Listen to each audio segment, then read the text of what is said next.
So far, we've applied our knowledge to text classification using classical supervised learning algorithms. In this video, we'll explore unsupervised learning, specifically topic modeling, which is, given a corpus, automatically discovering the topics contained within that corpus. And we'll accomplish this through a topic modeling algorithm called Latent Dirichlet Allocation, or LDA. Before we go further, let's do a quick exercise. Here on the slide are 5 pieces of text. I'd like you to pause the video, read each text, and think about what topics are present in this whole collection. Then assign 1 or more topics to each piece of text. If a piece covers more than one topic, then include a ratio, like 60% of topic A, 40% of topic B, and so on. Okay, so go ahead and pause the video, and when you're ready, keep playing. Okay, so travel and music are what I came up with. There are multiple reasonable answers to this, and what you came up with might be different from mine. For example, instead of music, you may have put in learning. I'm sure your ideas are sound. Here are the topic assignments I made, with the first 4 each being either about travel or music, and the last one being a mix of both topics. What we've done here manually is discovered the latent or hidden topics within this corpus, which is our goal with topic modeling. And the thing is, I'm sure it took you little effort to do this, not just because it's a small corpus, but because we as humans are just really good at it. We're experienced with or at least aware of the concepts in this corpus and can almost immediately tell what each text is about. But if we have millions of documents, how do we get a computer to help us? To help achieve our goal, topic models make 2 assumptions. The first is that every document is a mix of topics. So given a document, let's call it D1, and 4 topics, A, B, C, D, document 1 may be mostly about topic A, moderately about topic B, and a little about topic D. Document 2, on the other hand, may mostly be about topic C, moderately about topic D, and a little bit about topic A. And I think this is an idea that fits well with our intuition and experience. Documents are rarely about one single thing, but a mix of topics, even if one topic dominates the document. The second assumption is that each topic is a mix of words. So if these words here are the total vocabulary in our corpus, then topic A may see particular words occur more frequently. In this case, words like adventure, play, and travel occur more frequently in topic A. With topic B, words such as music and instrument occur more often. Notice here that play also occurs with high frequency, so a given word isn't exclusive to a topic. This allows topic models to capture polysemy, which is the existence of multiple meanings of a word. Hopefully, the idea of a topic as a distribution over words is intuitive. We would expect articles about cryptography to contain certain terms with higher frequency, and articles about baseball to contain others. Putting it together then, we may have a document D, which is about traveling to a music festival, so largely about topic A, which we label as travel, a bit about topic B, which we could label as music, and maybe topic D is about food. Okay, so those are the 2 assumptions every topic model makes. Alright, let's put that aside for now, and let's build a document generator. We're going to build this machine, and when we push a button at the back of the machine, it's going to generate a different document for us each time. And we're going to build multiple versions of this machine, enhancing it each time. At some point, you may start wondering where this is all going, but I promise you it'll lead somewhere. So let's start from the beginning with version 1, which currently does nothing, and add some functionality to it. We'll start off with a bit of logic represented by this rectangle. Here we're saying that for every document from 1 to m we want generated, execute the logic inside this rectangle. M is the number of documents to be generated. Inside this rectangle, we'll put in a bit more logic. For every word position 1 to n in a document, execute the logic in this rectangle. So if we want a 100-word document, there will be 100 word positions, and the logic in this rectangle will execute once for every word position. Finally, inside this rectangle, we'll have the actual word generation represented by this circle. This just says that for every word position n, generate a word for the document. So far, this looks like a double-nested loop in code, right? Now, where are these words going to come from? We'll start off with a fixed vocabulary of these 10 words. The machine will just pick a word from this list randomly each time. We'll program it so that each word has an equal 10% chance of being chosen.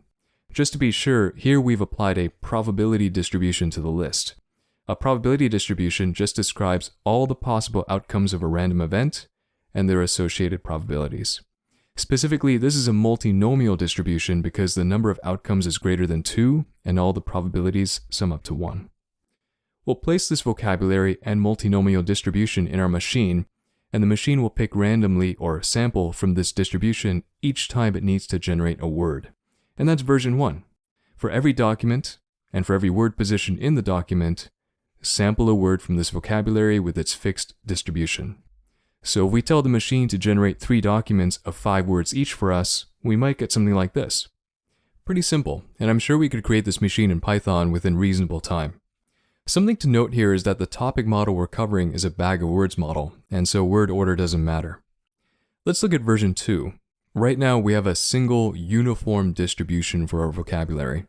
Let's introduce the idea of topics. So we'll take our vocabulary and add per topic word distributions. So depending on the topic, words have a different chance of getting sampled.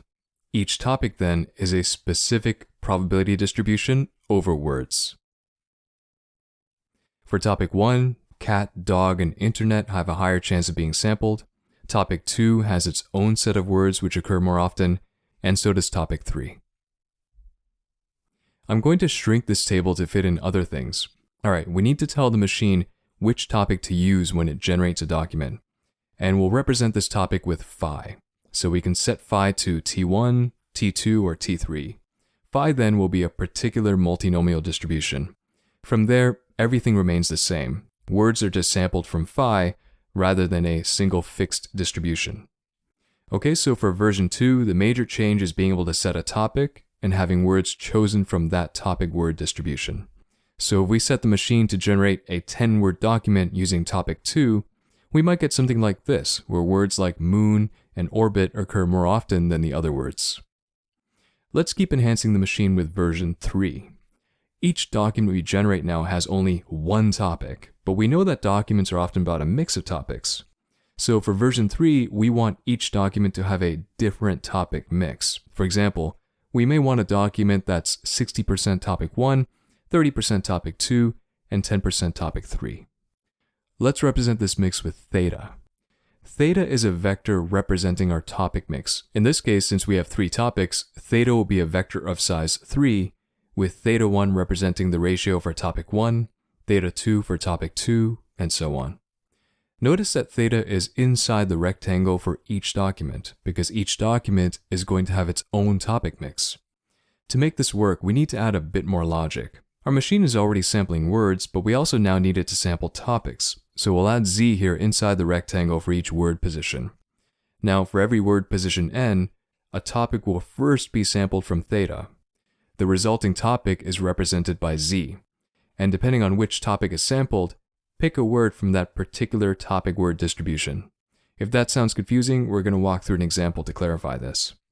Since we're sampling the topic for every word, this means we no longer need to specify any topic up front. Phi will change for every word. Alright, so for version 3, for every document, and for every word in that document, pick a topic from that document's topic distribution, theta, and then pick a word from that topic's word distribution, phi. Let's walk through an example step by step. Let's say we want the machine to generate a 10-word document that's 60% topic 1, 30% topic 2, and 10% topic 3. So we set m, n, and theta accordingly and hit the button. Let's say this blank document here represents what's going on inside the machine. So the machine goes to generate the first word. To do this, a topic z is first sampled from theta. So 60% chance of picking topic 1, 30% chance of picking topic 2, and 10% chance of picking topic 3. The machine samples from theta and ends up with topic 2, let's say. The machine then samples a word from topic 2's word distribution. Let's say orbit is the word that gets picked, and that ends up being the first word of the document.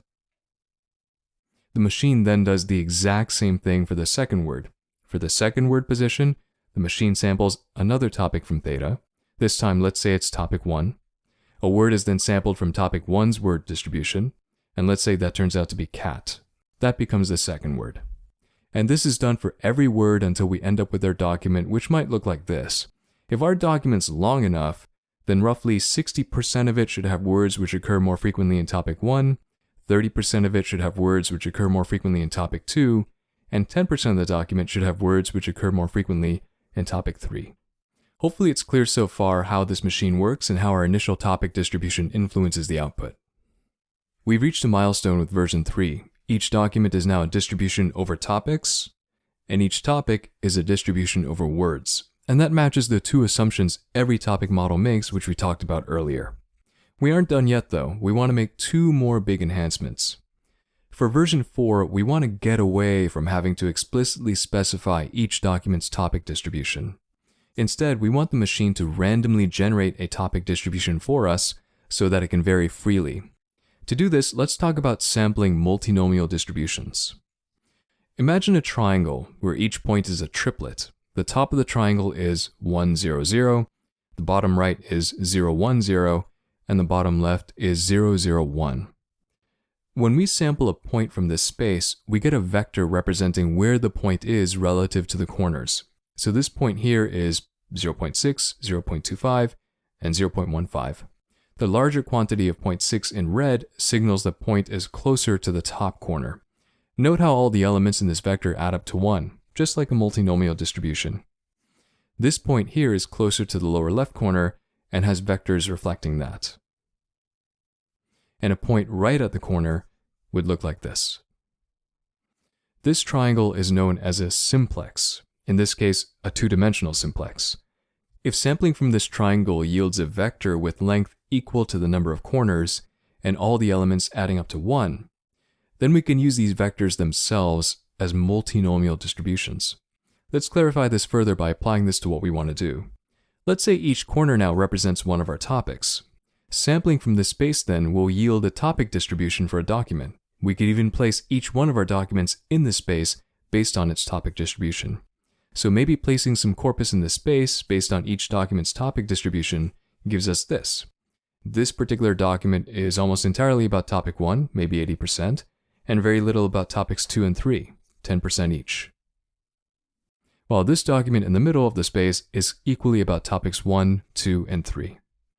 Placing our documents in this space also means we can now perform similarity measurements. Documents closer together cover topics in similar amounts. We'll see this in action during the demo. But getting back to creating topic distributions, we have this simplex now from which we can generate them, but right now, sampling is uniform. Each point in the simplex has an equal chance of getting picked. But what if we want our documents to often be an even mix of multiple topics? In other words, have them cluster in the center of the simplex. Conversely, what if we want our documents to often be mostly about one or just a few topics? In other words, have the documents live at the corners. This also probably maps closer to how we expect documents to be distributed. To accomplish this, we'll introduce something called a concentration parameter denoted by alpha, which is always positive. When alpha is less than 1, the topic distributions get pushed out to the corners of the simplex. The closer alpha is to 0, the stronger the push outwards. When alpha is 1, we get the previous behavior. That is, the topic distributions we sample will be spread evenly throughout the simplex. When alpha is greater than 1, topic distributions we sample will tend to be closer to the center, and our resulting documents will have a more even mix of multiple topics. In this way, we can use alpha to change the shape of the distribution. And with the introduction of this alpha parameter, we now have a Dirichlet distribution. And because sampling this Dirichlet distribution results in a vector that we can use as a multinomial distribution, you'll sometimes hear this referred to as a distribution over distributions. And mathematically, if you're curious, the Dirichlet distribution is a multivariate generalization of the beta distribution. And the probability density function of the Dirichlet distribution parameterized by alpha is given by this formula on the right. K is the number of topics, and alpha sub k there implies a different alpha per topic, which is possible, but for simplicity in this discussion, we assume the same alpha for every topic. And the normalizing function here is the multivariate beta distribution. The formula is here for completeness, and it's not critical to memorize it. It's more important that you have an intuition of why this Dirichlet distribution is useful for our purposes. One last thing before we go back to our machine. What if we have more than 3 topics? Well, if we have 4 topics, our simplex is a 3-dimensional tetrahedron. And if we have more than that, then our simplex is just of a higher dimension, but the concept remains the same.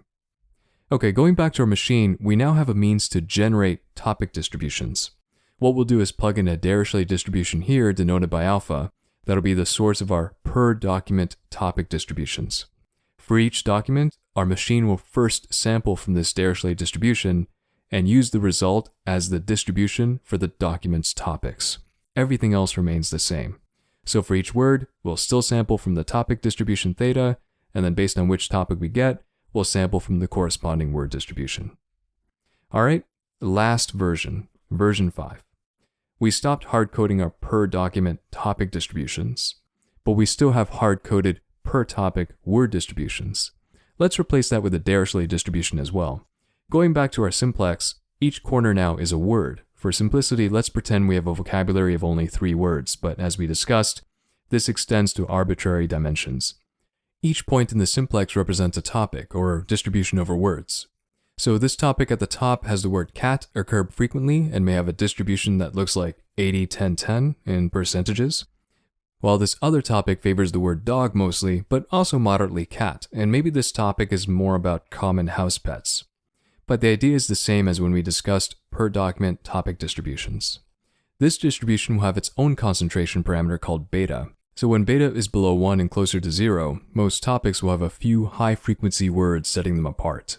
When beta is greater than 1, most topics will have a more even mix of representative words. Alright, so going back to our machine, let's get rid of this hard-coded table and plug in another Dirichlet distribution, this time denoted by beta, from which our machine will draw per topic word distributions. Now, we want to draw a distribution for each topic that we want, so we need to modify the logic for phi with this rectangle. This modification states that for every topic 1 to k, draw from the Dirichlet distribution beta, and use the output for that topic's word distribution.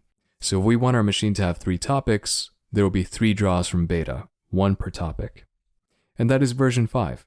We now have our full-fledged document generator, and if you want, you can pause the video and read through how version 5 works. If you stuck through all of that, then congratulations, you just built yourself a latent Dirichlet allocation machine. Great, what's the point of all this? Well, this is where we reconnect with topic modeling. What if we could train our machine to generate our corpus? That is, put our corpus in the machine and keep fiddling with the settings until it comes as close as it can to recreating our corpus. Maybe we set a computational limit and the machine tries its best within that limit. The chances of it recreating our corpus exactly is tiny, but some attempts will be closer than others. Let's say we manage to do that. This would imply that if we can open our machine and retrieve theta and phi, we would have what we wanted in the first place. We would have the per document topic distributions, theta, and per topic word distributions, phi, for our corpus. And hopefully they're reasonable upon examination. In a way, we'll use our machine to reverse engineer our corpus. LDA assumes a generative process, and the goal is to find the best set of latent variables that explains how our corpus came to be. Now, all this is conceptual. Fortunately, in practice, the actual act of training and discovering these distributions is simple, as we shall see. Alright, so before we explore how training actually happens, let's clear up a few odds and ends for completeness. It isn't critical you remember these things, and if the aspects about training are confusing, they will be much clearer when we go through the training process step by step. The machine we created is formally known as a probabilistic graphical model, or PGM, and this is the PGM for latent Dirichlet allocation. It's a graphical way to encode dependencies between random variables, with each arrow encoding a dependency. For example, this arrow indicates that theta depends on alpha. In LDA, alpha and beta are formally known as Dirichlet priors. If you recall from our discussion of Bayes' theorem, the prior just represents the initial strength of a hypothesis. In this case, the hypothesis is the topic and word distributions in our corpus, and we're going to touch on this again when we talk about training. Speaking of which, it's important to keep in mind 2 things when it comes to topics. First, we pick the number of topics when we train the model. It's up to us to decide how many topics we want our algorithm to discover. So if we set k to 10, the training algorithm will try its best to find 10 distributions of words where, in each word distribution, a few words occur more frequently and are prominent, assuming we set the concentration parameter accordingly. Second, the topic model doesn't actually label the topics. All it does is tell us, okay, I think these words form a topic, but it won't tell us this topic is computer science, that topic is chemistry, and so on. It's up to us to label these topics through either human evaluation or some auto-labeling approach. And sometimes the topic can be hard to interpret or just straight up junk, which is another point that we'll touch on in the demo. And finally, for the curious, this is the total probability of LDA. And while it may seem dense, It just expresses what we've learned in different form. The first event in this formula is the probability of a certain word distribution given beta. The second is the probability of a certain topic distribution given alpha. The third is the probability of a certain topic given theta. And the last is the probability of a certain word given phi. Alright, we're finally ready to see how topic models are built under the hood. How do we go from our data to a set of topics describing that data? In LDA, this is a problem of statistical inference. Going back to our LDA model, we want to infer these latent variables highlighted in orange, our per document topic distributions, theta, and our per topic word distributions, phi. But the only thing we can observe are the words in the corpus, which is why it's shaded in the graphical model. Inferring these directly is intractable, so instead we'll use an approximate inference technique instead.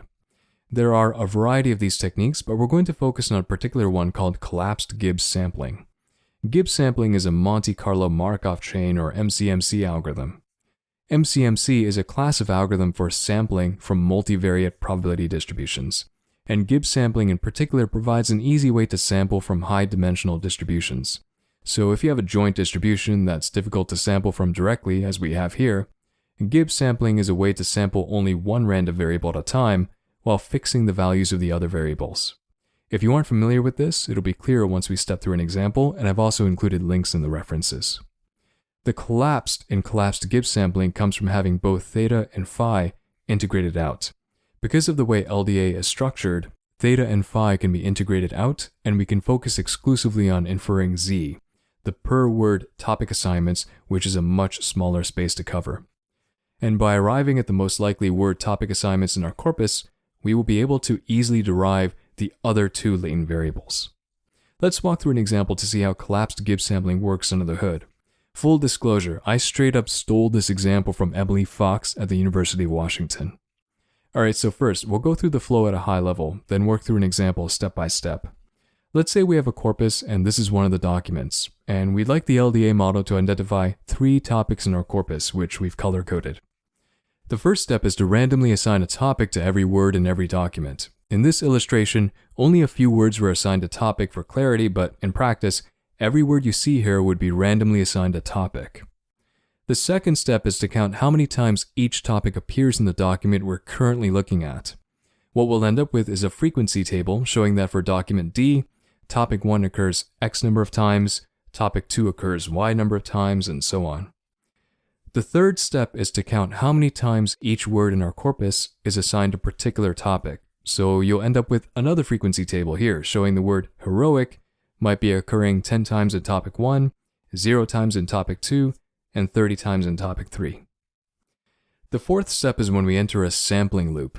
In any document D, we'll unassign a word from its topic. So in this case, we'll unassign the word principal from its original topic. And then finally in step 5, we assign a new topic to the word based on 2 proportions. How prevalent a topic is in this document, or how much this document likes topic K, and we get this information from our counts in step 2. The second proportion is how prevalent this word is in a given topic, or how much this topic likes the word principal, and we get this information from our counts in step 3. Let's say as a result, the word principal gets reassigned to topic 1, and then we repeat steps 2 and 5 for another word in the document, and we do this for the whole corpus until we hit some computational limit like number of iterations. And by the end, hopefully, we'll have a sensible per word topic distribution. Let's walk through a more in-depth example step by step. Say we have a corpus and these are the first 3 documents in that corpus, and we'll stick with the same 3 color-coded topics. In step 1, we'll assign a random topic to every word in every document, and let's say we end up with something like this. For step 2, we'll shift our focus to the first document and count the number of times each topic occurs in document 1. And we end up with these counts here. Topic 1 occurs twice, topic 2 occurs twice, and topic 3 occurs once. The third step is to count how many times each word appears under each topic across the entire corpus. And after doing the count, let's say we get this. So this covers every word in every document in our corpus. In the fourth step, we'll unassign a word from its topic in the current document. Let's say we unassign the word general from its topic, which is topic 3. So the word general now has no topic assigned to it. As a result, we update our counts, So in the topic counts for document 1, the count for topic 3 goes down from 1 to 0 because it no longer occurs in the document. And in the word topic counts for the entire corpus, the count for the word general under topic 3 also goes down from 10 to 9. That's step 4. Step 5 is when we use the stats we've gathered to assign a new topic to the word general in document 1. As we saw in the overview, that's going to be based on 2 things. The first is the prevalence of each topic in the document, that is, how much this document is composed of each topic. For a single topic, that's given by this equation. N sub dk is the number of times topic k occurs in this document. Alpha is the Dirichlet hyperparameter we talked about earlier, which influences the topic distribution in a given document. The denominator is the total number of words in the document, with k being the number of topics, and an alpha value added per topic. And we calculate this value for every topic. So assuming alpha is set to 1, if we were to work it all out, we would get 3 over 7 for topics 1 and 2, and 1 over 7 for topic 3. And of course, all the values together add up to 1. Which means we can also visualize these values as proportions of each topic's presence in document 1. So we now know the prevalence of each topic in document 1. The other aspect influencing the topic assignment is the prevalence of the word general in each topic. That is, how often does the word general occur in topic 1, topic 2, and topic 3? And that's given by this equation here, which we feed using the stats from the second table. The numerator is the number of times the word general occurs in topic k, plus the corresponding hyperparameter influencing the word distribution in a given topic. The denominator is the number of words assigned to topic k across the entire corpus. Capital V and the sigma sign is the vocabulary, and we add a beta parameter per term. We calculate the value of this equation for each topic. And just like the previous values, we can visualize these proportions as well. And let's say they end up looking like this, where the word general is most prevalent in topic 1, little in topic 2, and moderate in topic 3. We then multiply these values together to create these probability surface areas. Now imagine if you combine these 3 surfaces into a single board and threw a dart on it while blindfolded. Wherever your dart lands, that's going to be the new topic for the word general. Because the surface for topic 1 is the largest, your dart is most likely to land there. And let's say it does. It's not guaranteed, but it's most probable. The word general is therefore assigned to topic 1. And the counts in the 2 tables are updated. We then repeat this cycle by unassigning the next word in the document and do this across the entire corpus for some number of iterations. And after a few iterations, the algorithm will converge towards some distribution, which hopefully makes sense. Alright, last bit before we look at a demo. We originally set out to discover effective settings for all the latent variables. Our collapsed Gibbs sampler gives us a distribution for the per word topic assignments. These assignments are enough to give us the values of the other latent variables, the per document topic distributions and per topic word distributions. To get them, it's just a matter of counting using the same equations you used in the collapsed Gibbs sampler. So for a particular topic in a particular document, it's a matter of counting how many times that topic appeared in that document divided by the total number of topic assignments in that document. And for a particular word in a particular topic, it's a matter of counting how many times that word was assigned to that topic divided by the total number of words assigned to that topic. And doing that across the entire corpus should result in 2 count matrices. Alright, let's take a look at all of this in a demo. Okay, I've opened the NLP Demystified Topic Modeling LDA Collab notebook. As always, you can access it through the module page or the NLP Demystified GitHub repo. As we did in the previous notebooks, the first step is to upgrade spaCy, which I've already done. To build topic models using Latent Dirichlet Allocation or LDA, we'll use a library called Gensim. Gensim is a popular topic modeling library which, in addition to LDA, also provides algorithms for other transformations, such as word vectors, which we'll explore in part 2. We'll need to upgrade Gensim as well, just in case. I've already done that too, so if you need to, please pause the video and do so now. Also note that for this demo, I'm running this Collab notebook against a local Jupyter server to take advantage of multiple cores for tokenization and pre-processing. It's not necessary, but if you want a speed boost, I recommend it for this notebook, and you can learn how to start and connect to a local runtime through this link. As with the naive Bayes demo, we'll do multiple passes at model building and try to improve the model at each pass. The corpus is going to be just over 90,000 CNN articles, originally compiled for training question answering models. I lightly processed them to remove metadata and bundled them all up in one text file. The file is on Google Drive, so to retrieve it, we'll use this library called gdown. I already have the library installed, and I think it's included in Colab if you're running this notebook in the cloud, but you can use pip if you need to install it on your end. The articles are all in one text file, with each article separated by this delimiter string. So we'll split the articles using the delimiter and load them into a list. We now have just over 90,000 articles in our list. I'm going to use only a subset of the articles just to move things along. This is plenty to demonstrate topic modeling with LDA, but feel free to change it, of course. Just like our previous demo with naive Bayes, we'll start off with a blank spaCy English tokenizer, so no tagging, parsing, or named entity recognition. Not only will this provide a good base, but also speed things up significantly. All we'll do with this basic filter function is remove the punctuation, spaces, including new lines, and any token containing non-alphabetic characters. In this demo, rather than tokenizing each article individually, we'll use NLP.pipe to process the corpus as a batch across multiple processes. In this case, I'm using 4. NLP pipe isn't guaranteed to speed up tokenization because it depends on your corpus size, number of processes you're using, whether you specify the batch size, and so on. I recommend visiting these links to learn more. Here, we're passing our corpus to NLP.pipe to tokenize our corpus, then running each tokenized doc object through the basic filter function.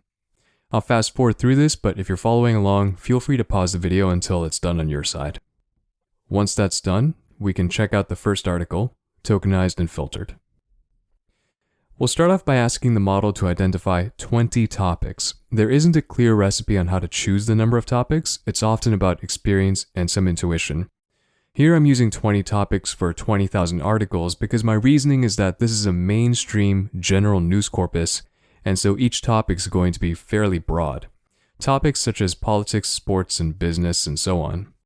If we ask the model to come up with 100 or 200 topics, perhaps it'll find word distributions that suggest more specific topics, such as federal budget talks or technology business. But I think broader topics for a general news corpus makes more sense. Later in the demo, we'll look at a quantitative way to assess topic quality. Now that we've tokenized our text, we'll build a Gensim dictionary out of our tokens. This is just a mapping between each token and an integer ID. It's conceptually the same as we've done up to this point with the scikit-learn count and tf-idf vectorizers, except with Gensim. Once we have our dictionary, we'll create a frequency bag of words from each article. Again, similar to the transform step from when we used the count vectorizer from scikit-learn in previous demos. Once we have our bag of words, we can use it to create our first LDA model. Gensim's algorithm can take a number of arguments, but for our initial model, we'll keep it simple and just pass in the dictionary, bag of words, and number of topics. I'll fast forward through this. Alright, let's take a look at what we have. The model's print topics method shows the top 20 topics by default, which is fine since we specified exactly 20 topics, and the top 10 words for each topic. And right off the bat, it's not looking good. Each row here is a topic, and across almost all topics, the most significant word is the, and it looks like all topics are dominated by stop words. This is pretty useless and we'll need to do better. To improve the model, we'll refine our pre-processing. First, we'll remove the stop words using spaCy's default list. Given these are news articles, there are probably other stop words we can remove, such as Mr. and Mrs. and think and said. But for now, we'll stick with the default list. Another thing we'll do is take only certain parts of speech, namely nouns, verbs, and adjectives, which is a common way to improve topic models. Finally, we'll take the lemma instead of the text. As we've done in the previous demos, we'll reload the spaCy model and also disable any components we don't need. In this case, the parser and named entity tagger. Because we're using a new tokenizer, we'll need to rebuild the Gensim dictionary and bag of words. I know these variable names are awkward, but I named them this way rather than reusing variable names to avoid problems in case one of us executes these cells out of order, which can lead to unexpected behavior. I also know I can encapsulate this in a function, but I want to proceed in a linear order where we can see everything at all times. Alright, because the tokenization now involves part of speech tagging, this is going to take a few minutes. I'm going to fast forward through this, so if you're following along, feel free to pause the video and continue after it's done on your side. Okay, once that's done, we'll rebuild the model. Because there is an element of randomness to LDA and most machine learning, I've once again set random state here to 1 to try to make things reproducible. Training this model will be faster than the previous one because the vocabulary is significantly smaller now.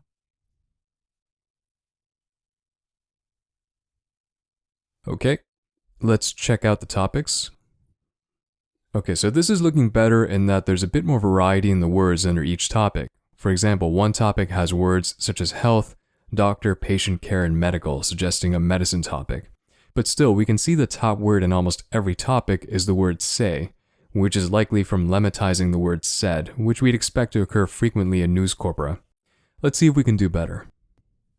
One idea is to add words like say to the stop word list. Another thing is to have Gensim filter out low and high frequency words, which is what we'll try here. Let's take a look at the size of our dictionary before filtering. Alright, there are just over 40,000 tokens here. When filtering, keep in mind that the lower bound is an absolute number representing the minimum number of documents a token must appear in to be included, in this case 5. And the upper bound is a percentage representing the maximum percentage of documents a token can appear in this case 50%, so we'll do that. And check the dictionary size again, and we've reduced it to just over 18,000 tokens. Because we've cut down our vocabulary, we'll need to rebuild our bag of words. For this next LDA model, we're passing in a few more arguments.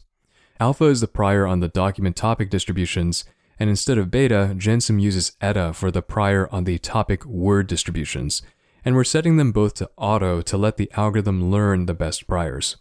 We're also doing more passes through the corpus, whereas before, the algorithm did only one pass. How effective all this is will depend on your dataset and your goals. I recommend reading through the Gensim LDA documentation to get a handle on the parameters and experimenting with different settings. Because we're doing more passes now, this will take slightly longer, so I'll fast forward through this. Alright, the model is trained. Let's take a look at the topics.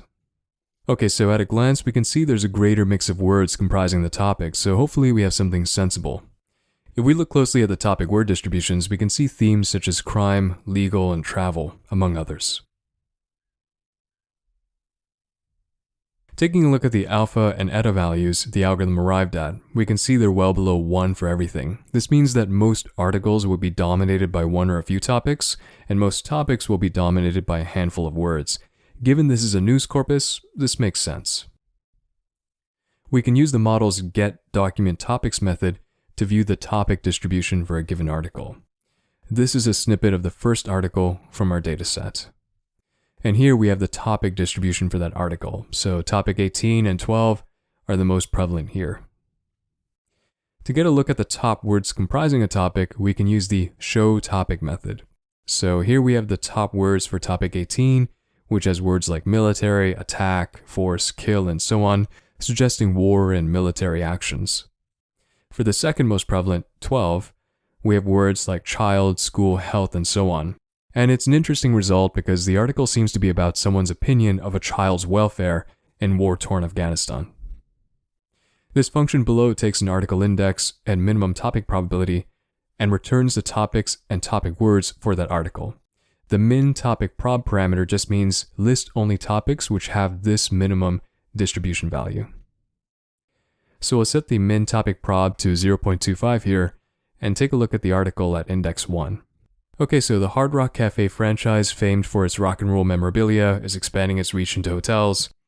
This looks to be about the hotel business, and it has two prominent topics. The first topic suggests business and finance, while the second topic suggests travel, which makes sense.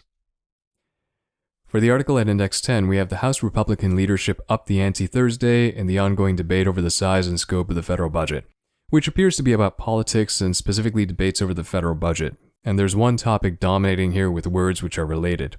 There's no mention here though of federal or budget, etc. Perhaps if we had trained the model with more topics, the words would have been more specific. As it stands, this article just falls under a general political bucket, mostly.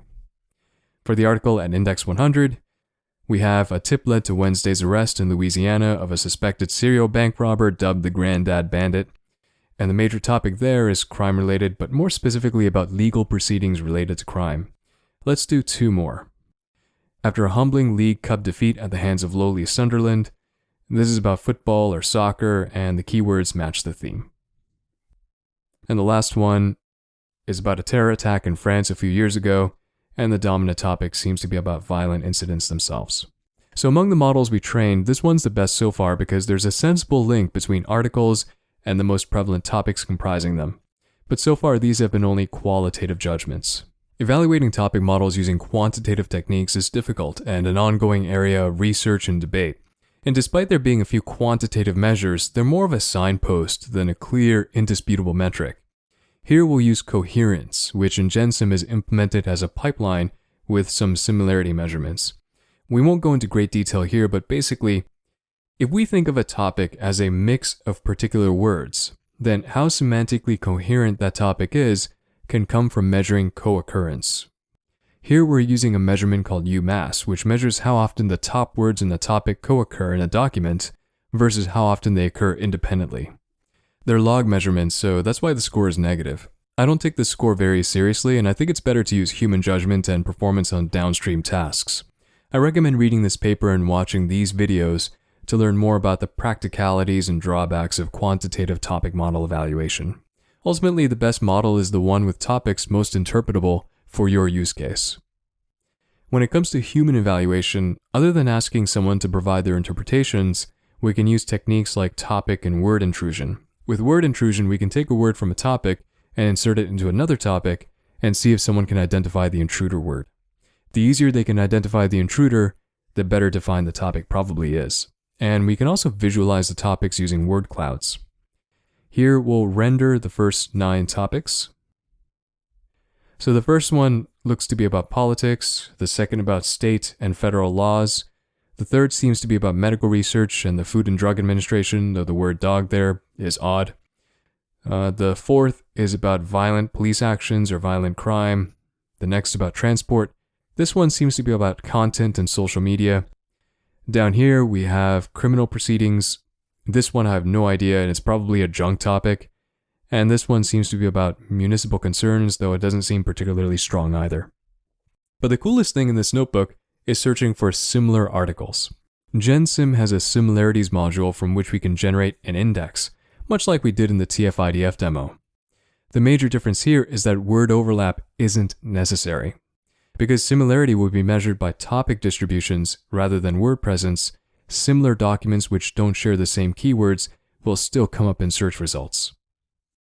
This function here returns the top n articles most similar to an input article.